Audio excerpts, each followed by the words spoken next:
Okey, tajuk dia adalah pembentukan imej oleh kanta. Okey. So bila masuk subtopik ni, okey, kita akan banyak melukis gambar rajah sinar cahaya.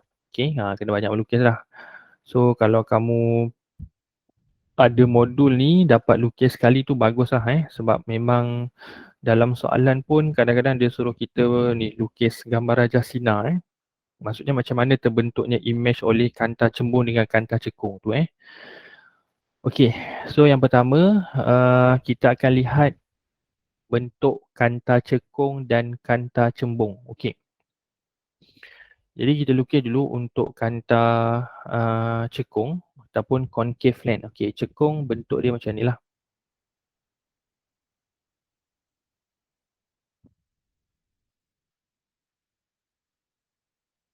Okey, ni kanta cekung lah. Okey, kalau cembung dia macam ni. Okay, ni nama dia kanta cembung, convex lens. Okey, kalau nak ingat cekung ni is look like macam pipi kita kalau kita dalam keadaan, kalau kita orang yang kurus, okey, orang yang kurus ataupun orang yang macam ada masalah kesihatan yang menyebabkan dia badan dia kurus sangat tu kan, kalau kita tengok pipi dia tu kita panggil pipi cekung. Kan pipi orang tu cekung kan, maksudnya dia macam apa? Kurus sangat, pipi dia cekung masuk ke dalam. Ingat macam tu lah. Jadi cekung ni adalah kanta yang dia macam masuk ke dalam. Ya, kalau kita ubah sikit, dia macam ni lah. Ya. Okay, ke atas pula. Okay, dia macam ni. Okay, dia masuk, dia macam, okay, better lah daripada tadi This one kita panggil cekung. Okay. Ataupun yang mudah juga, kamu ambil sudu. Okay, kamu ambil sudu lah, sudu makan. Okay, so ni sudu. Kan, okay. So bahagian ni, bahagian sudu yang kita letak, yang kita letak sup semua tu kan, kita makan nasi goreng ke apa guna sudu, bahagian yang ada makanan tu kita panggil cekung. So belakang dia ni kita panggil cembung. Macam itulah cara mudah nak ingat. Okey, cekung ni dia masuk ke dalam, cembung ni dia dia keluar sikit. Okey, boleh tu ingat cekung dengan cembung. Okey. Alright, so untuk cahaya yang lalu dekat cekung okey, cahaya yang lalu dekat cekung dia akan jadi macam ni. Kanta cekung. So cahaya tu straight line sampai sini dia akan mencapah. Okey, kalau tengah-tengah dia straight line dia terus. Kalau yang bawah ni dia lalu dia pergi sini. Okey, itu secara asas lah secara asas ni untuk cahaya yang lalu dekat kanta cekung. Okey. Kalau kanta cembung pula cahaya, okey, tengah-tengah ni dia straight line dia. Okey. Okey, yang atas selalu pergi sini. Okey. Yang bawah situ. Okey, inilah dia punya asas kepada pergerakan cahaya. Okey, kalau kamu ingat lagi kita ada belajar bab gelombang kan. Gelombang yang pembentukan imej oleh kanta riak, pembentukan imej oleh tangki riak. Okey, pembentukan imej oleh tangki riak akan ada bahagian air, puncak dengan lembangan kan. So kita ada lukis jugalah pasal puncak air bertindak seperti bahagian cembung, lembangan air bertindak seperti kanta cekung. Yang terbentuknya imej bawah tangki riak tu yang ni lah kanta ni kita belajar ni. Okey, itu asas cekung, cembung. Okey, concave dan convex. Okey, cekung cahaya ni kita panggil sebagai mencapah. Kalau cembung menumpu. Mencapah ni maksudnya cahaya yang lalu dekat kanta cekung ni dia macam tersebar luas. Dia lalu dekat atas dia mencapah ke atas, lalu yang dekat bawah dia mencapah ke bawah. Jadi macam seolah-olah tu macam cahaya tu dia makin membesar lah. Cahaya tu bila lalu dekat kanta tu dia tersebar lagi kawasan yang luas. Kalau cembung pula dia menumpu. Menumpu tu maksudnya dia menuju ke satu titik. Dia menuju ke satu point menumpu. Okey, mencapah menumpu Okey. Sekarang kita lihat yang bawah ni pula. Okey. Sekarang kita nak tengok sama kanta cekung dengan cembung. Okey, yang mana cahaya ataupun kita panggil peraturan cahaya yang lalu dekat situ.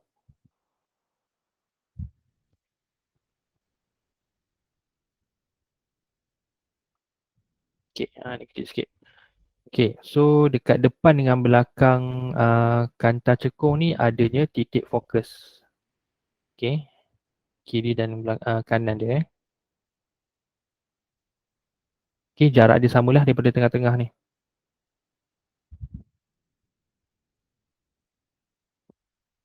Okey. Jadi peraturan yang pertama,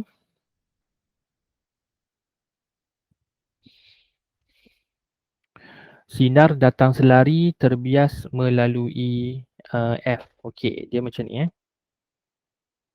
Dia bakar warna hijau Okey. Jadi kalau cahaya tu datang selari dengan pasi utama, contohnya cahaya warna hijau ni datang selari dengan pasi utama. Okey. Cahaya hijau selari dengan pasi utama. So dia akan terbias. Okey, kita tahu bila kanta cekung dia mencapah kan, macam kita lukis kat atas dia tu, mencapah. So jadi dia akan naik dari sini. Okey, yang ni putus-putus. Okey, sampai sini dia akan naik macam ni. Okey, boleh Itu yang pertama tu. Ni. Sinar datang selari terbias melalui F. Okey.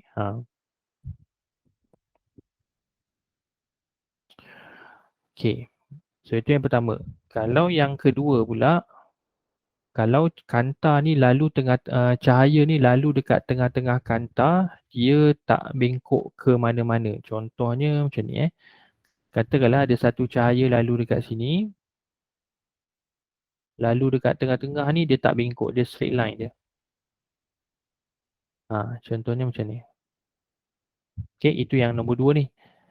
Sinar melalui tengah kanta tiada pembengkokan. Sinar melalui tengah kanta tiada pembengkokan. Tengah kanta tu maksudnya betul-betul inilah pusat dekat tengah-tengah kanta dia tak bengkok. Okey, macam tu. Okey, kemudian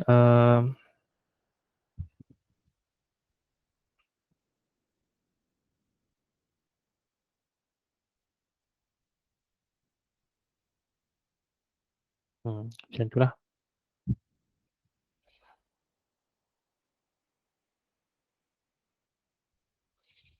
Okey, lagi satu macam ni.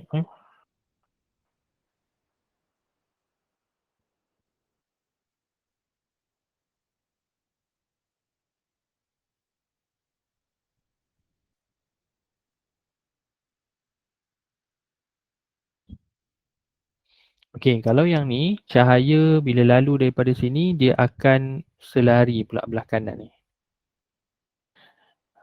Dia selari belah kanan. Okey, yang ni kita boleh tulis ni nombor 1, yang ni nombor 2, yang ni nombor 3. Okey, inilah 3 sifat cahaya yang lalu dekat kanta cekung Yang paling mudah nak ingat yang nombor 2 tu Mana-mana cahaya lalu dekat tengah kanta, pusat kanta, dia tak ada pembengkokan. Dia kalau kamu lukis pakai pembaris lagi cantik lah. Dia straight line dia nombor 2 tu. Okey, nombor 1, kalau dia selari dengan pasi utama, sebelum lalu kanta dia selari dengan pasi utama, lepas lalu kanta dia akan mencapah. Okey. Dia punya capahan cahaya tu diambil daripada titik fokus belah kiri. F ni kita panggil titik fokus Cikgu labelkan lah. Mungkin ada yang tak biasa lagi. F ni titik fokus. F tu titik fokus kiri kanan titik fokus lah nama dia. Okey, itu nombor 1. Selari dengan paksi utama terbias mencapah dari titik fokus. Okey, kalau untuk nombor 3 ni pula, okey, cahaya tu datang, kemudian kita nampak cahaya tu dia akan straight line sampai ke titik fokus. Tapi yang selepas lalu kanta tu dia putus-putus lah. Okay. So dia akan membengkok, dia akan selari dengan paksi utama. Ibaratnya nombor 1 ni terbalik dengan nombor 3. Okay. Cahaya nombor 1 terbalik dengan nombor 3. Nombor 1 selari mencapah kan. Selari dengan paksi utama mencapah dari titik fokus. Nombor 3 ni cahaya mencapah ke titik fokus, lepas tu lalu selari dengan paksi utama. Okey, faham Nombor 1 terbalik dengan nombor 3. Selari mencapah, nombor 3 mencapah selari. Macam tu. Okey, nombor 2 paling senang lah, lalu dekat tengah-tengah tak bengkok pun. Apa nanti kita tengok yang buku teks pula lukisan ya. Sebab yang ni cikgu buat satu tempat. Okey, buku teks dia buat 3 tempat. Okey, tak apa. Itu kanta cekung. Okey, concave lens. Basic dia yang ni. Cahaya mana-mana lalu dekat kanta cekung dia akan mencapah. Okey, ataupun diverge kita panggil. Kalau menumpu ni converge. Okay, converge. Diverge, converge. Diverge mencapah, converge menumpu. Okay, kelas. Kita lukis pula untuk kanta cembung. Okay. Kanta cembung.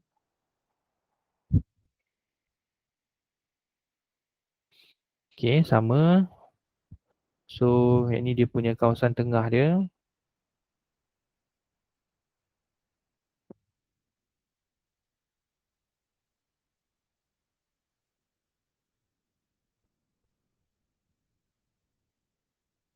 Okay, banyak lukis subtopik ni. Okay, so tengah-tengah macam biasa ada paksi utama.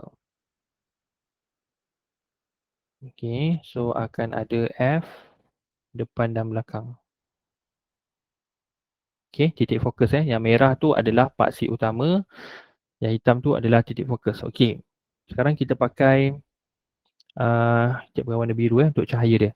Okay, yang pertama cahaya selari terbias lalu F. Okay, jadi yang ni cahaya nombor 1 macam biasa sama dengan kanta cekung tadi. Sebelum lalu kanta, selari dengan paksi utama. Okay, lepas lalu kanta dia akan menumpu ke titik fokus. Okay, boleh Nampak beza dengan kanta cekung. Kanta cekung selari, lepas tu dia mencapah dari titik fokus. Mencapah dari. Kalau kanta cembung, selari dengan paksi utama menumpu ke titik fokus. Okey, nampak So ni nombor 1 lah untuk kanta cekung. Sebelum dia sama je, iaitu selari dengan paksi utama kan. Selari, lepas tu dia akan menumpu. Kalau kanta cekung dia mencapah. That's why betul-betul kena faham yang ni, yang asas ni. Kalau kanta cekung dia mencapah, cembung menumpu Okey, untuk nombor 2 sama je, mana-mana cahaya lalu dekat tengah kanta dia tak bengkok. Okey, dia macam ni lah. Okey, maksudnya cahaya katakanlah lalu dekat sini.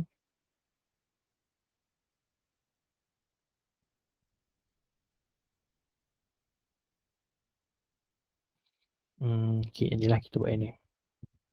So lalu sini dia tak bengkok pun.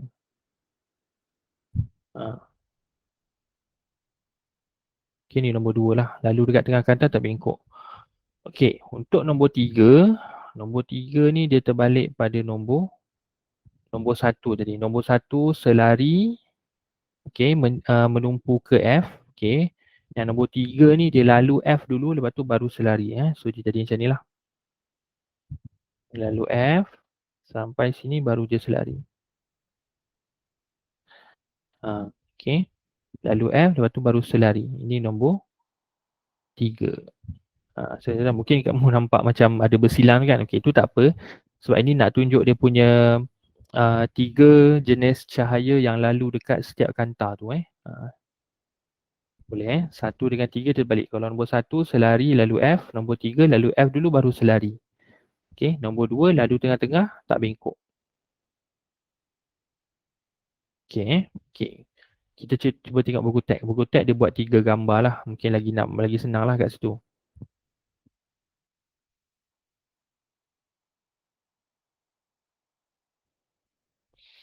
Okey.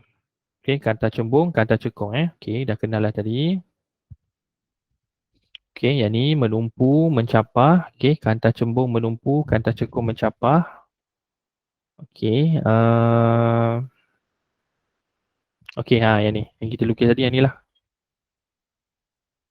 Okey, yang kita lukis tadi yang ni. Okey, untuk kanta cekung yang ni, okey, mana-mana cahaya lalu dekat tengah-tengah, dia tak bengkok kan. Kanta cembung pun sama juga. Kita tengok dua-dua terus lah. Okey, yang lalu dekat tengah dia tak bengkok pun. Okey. Untuk yang ni pula, okey, kalau dia selari dengan paksi utama, sebelum lalu dia selari, okey, yang kanta cekung pun sebelum lalu dia selari. So yang ni dia mencapah, dia menumpu. Yang ni mencapah. Okey, dia punya asas, dia punya sifat cahaya tu kanta cembung, menumpu, kanta cekung, mencapah. Okey, yang nombor satu ni senang je, lalu tengah-tengah tak bengkok pun Okey, untuk nombor tiga, kalau dia lalu, kalau untuk kanta cembung, dia lalu F, dia akan jadi selari.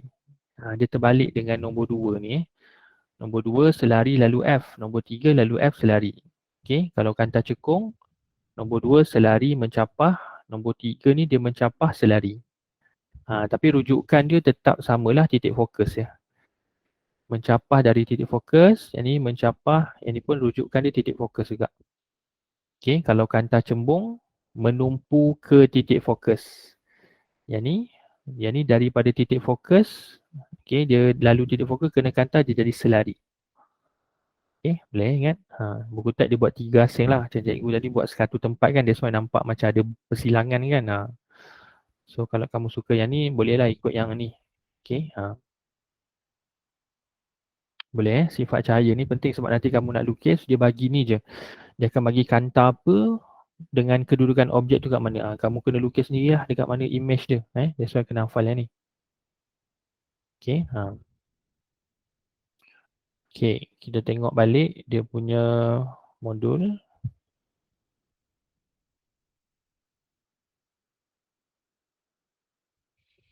Okey, sekarang kita nak lukis nombor satu ni Okey, dekat sini ada istilah U sama dengan infinity. Okey, U ni bermaksud,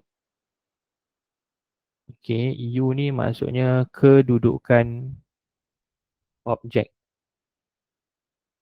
Kedudukan objek. Okey, U sama dengan infinity ni bermaksudnya objek tu kedudukan dia sangat-sangat jauh. Kalau kita faham infinity tu tak terhingga kan, kita tak boleh nak tak terhitung, tak terhingga dia punya nilai dia.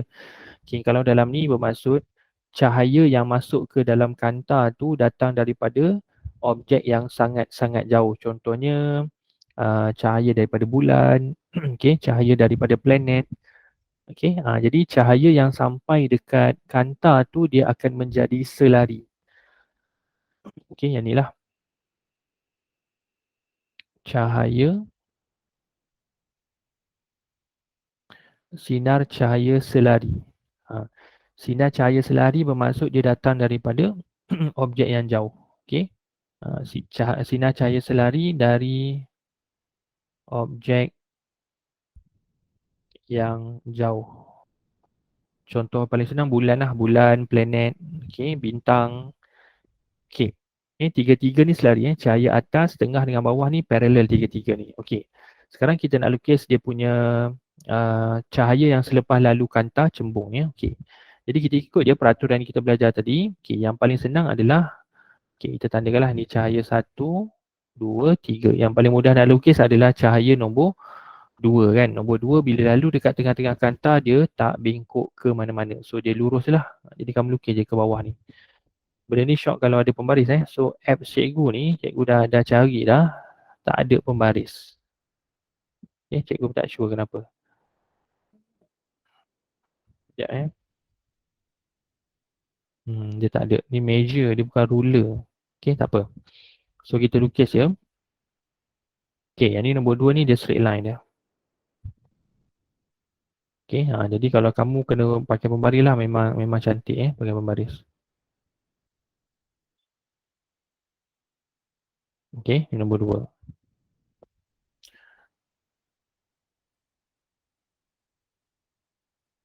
Yap.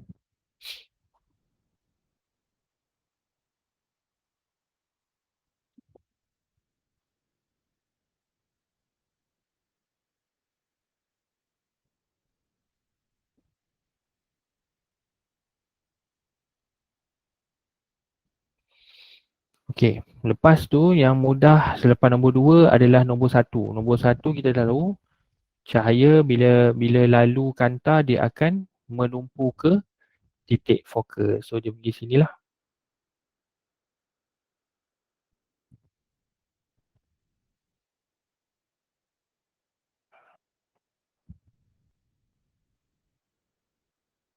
Okay, ya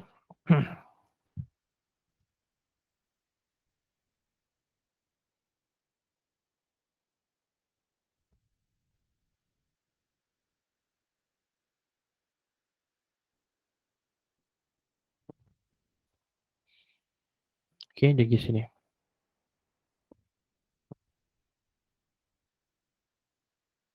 Okay, yang nombor 3 dia jadi selari.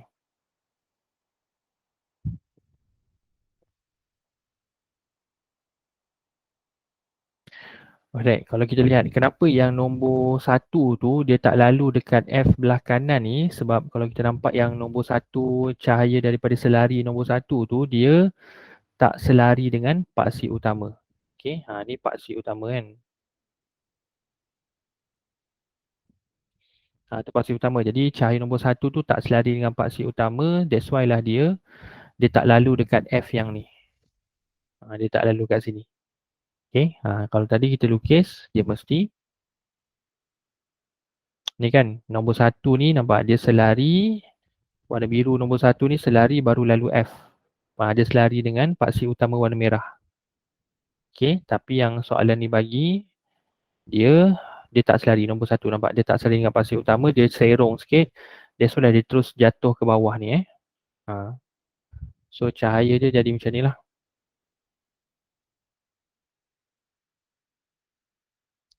Okay, jadi image objek tu dia akan terbentuk macam ni. Cikgu pakai warna merah sebagai image tu. So dia akan jadi macam ni lah.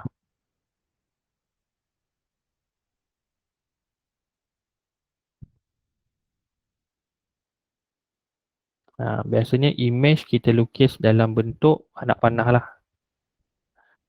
Okay, paling senang nak lukis. Okay, jadi image terbentuk di titik fokus. Okay, image terbentuk di titik fokus. Maksudnya kalau cahaya ni, cahaya 1, 2, 3 ni datang daripada bulan, jadi image bulan tu sebesar anak panah warna merah ni je lah. Okay, macam tu. Dia terbentuk pada titik fokus dan saiz dia lebih kecil daripada saiz asal dia. Okay, so ciri yang pertama,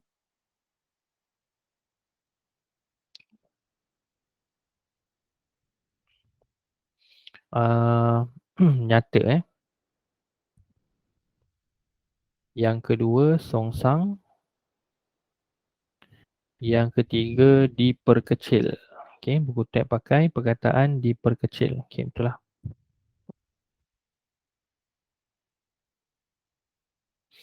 Okay, nyata ni bermaksud cahaya tu datang daripada belah kiri and then dia terbentuk dekat belah kanan. Okay, kita ambil senang macam ni lah. Cahaya tu daripada bulan. Bulan tu berada pada belah kiri. Cahaya daripada bulan datang daripada belah kiri masuk ke dalam kanta cembung. And then image bulan tu terbentuk dekat arrow yang warna merah tu. Jadi image yang terbentuk dekat sebelah kanan, okay, bila cahaya daripada belah kiri, image terbentuk dekat belah kanan, image tu kita panggil sebagai image nyata. Okay, real image. Real image. Maksudnya kalau kita letak satu tabir putih dekat sini, okay, kita letak satu screen pada dekat kawasan F tu, kita akan nampak image bulan tu terbentuk dekat situ. Okay, image bulan terbentuk dekat screen putih kalau kita letak satu screen dekat F tu lah. That's why nyata. Okay. Kalau kamu confuse, kamu ingat macam ni je kelas. Kalau kamu tengok wayang ataupun kamu tengok projektor lah, projektor kan dekat kelas tuition kita ada projektor. Okey. Bila kita pasang projektor, projektor tu akan suluh satu image kan, satu cahaya, and then image tu terbentuk dekat whiteboard ataupun terbentuk dekat tabir putih tu. Jadi image yang terbentuk dekat tabir putih tu kita panggil sebagai image nyata.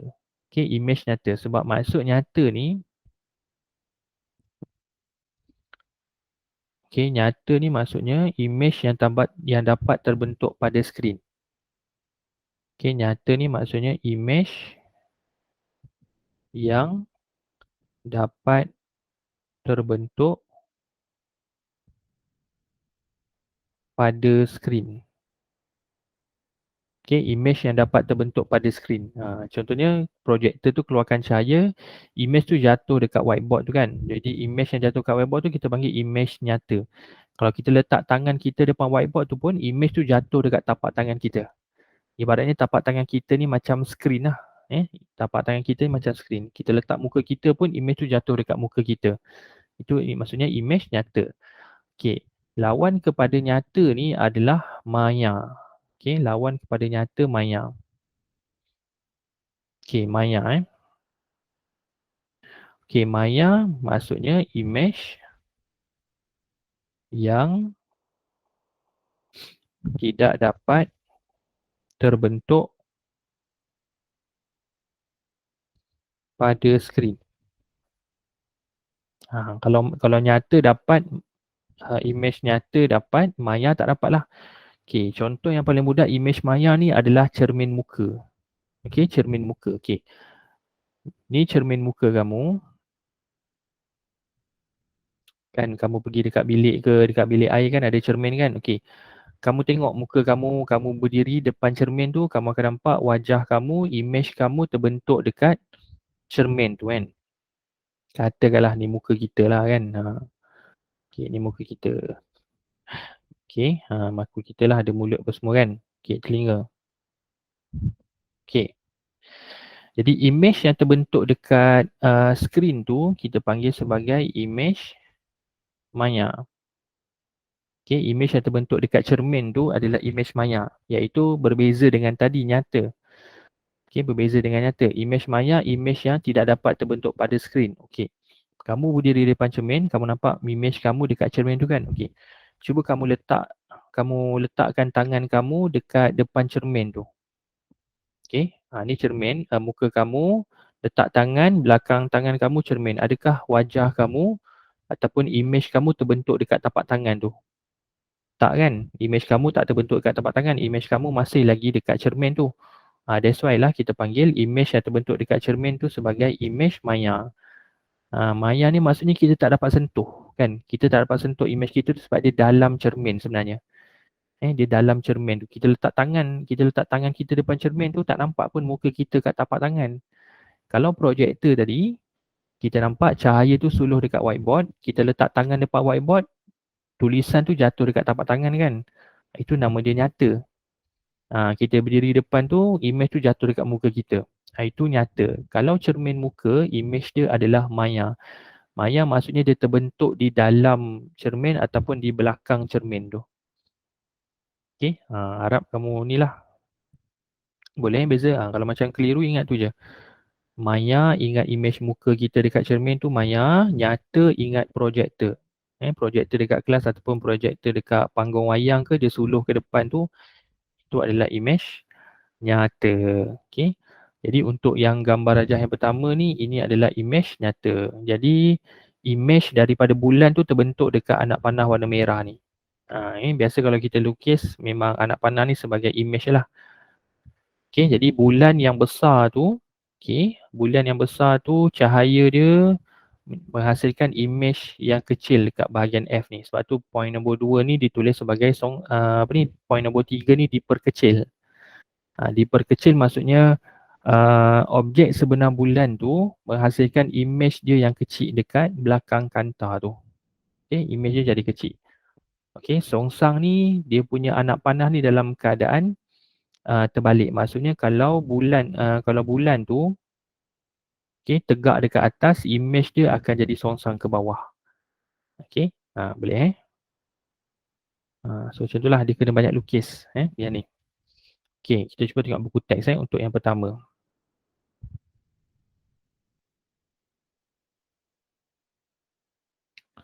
Macam inilah eksperimen dia Hantar dekat tengah-tengah, skrin putih. Jadi kalau image tu terbentuk dekat skrin putih tu, kita panggil image nyata.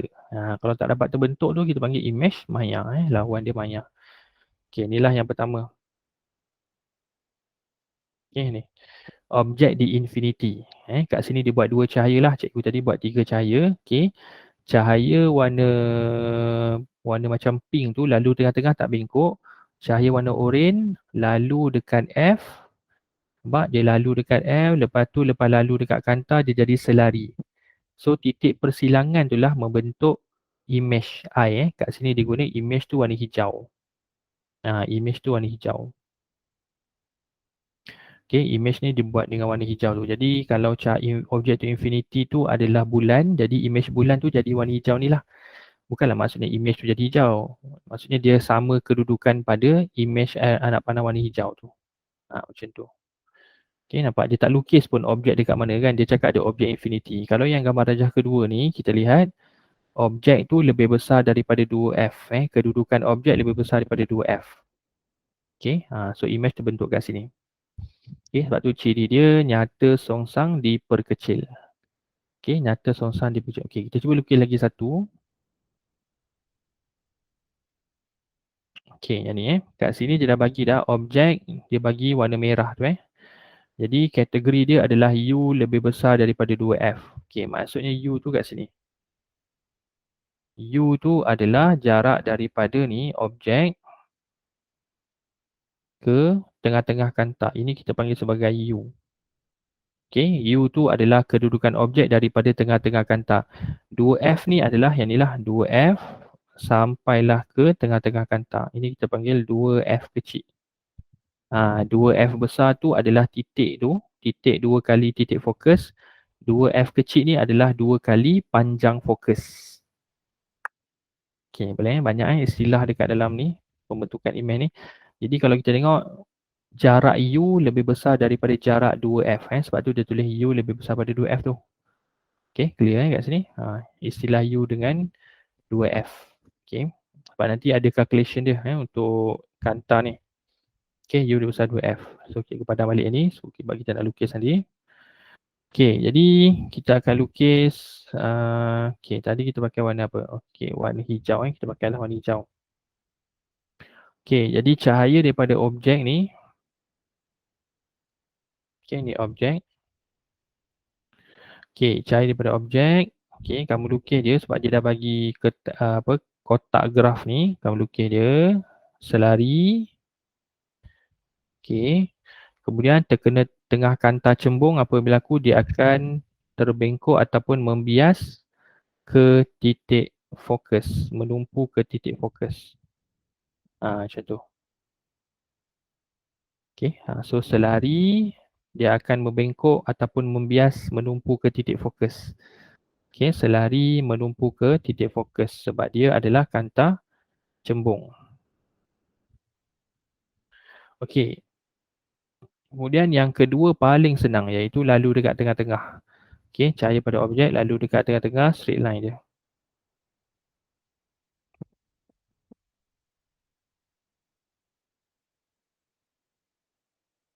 Itulah cabaran dia sebab dia freehand Sekejap.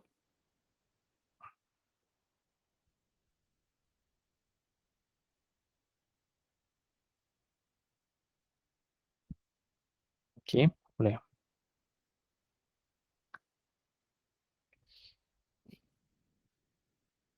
Sekejap. Okay, jadi lalu tengah-tengah dia tak bengkok ke mana-mana.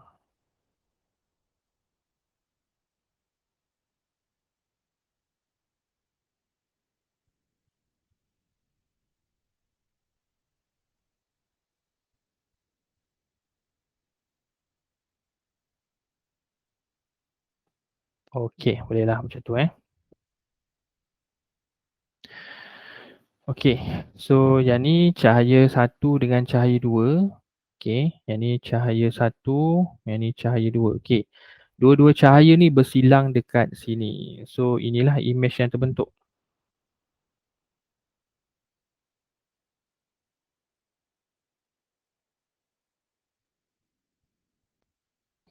Okey, itulah image yang terbentuk. Okey, objek yang ni adalah image. Okey, objek belah kiri, image belah kanan. Jadi jenis sifat image ni yang pertama kita tulis sebagai nyata. Okey, dari segi ni nyata sebab image dan objek di belah yang berbeza. Satu kiri, satu kanan kan. Okey, maksudnya objek belah kiri, image belah kanan dia adalah image nyata. Yang kedua, kalau kamu nampak objek anak panah ke atas, image anak panah ke bawah. Jadi ciri dia iaitu songsang. Okey, dia terbalik. Maksudnya objek anak panah ke atas, image ke bawah. So kita bandingkan objek dengan image tu, image dalam keadaan songsang lah. Dia tak sama arah dengan objek.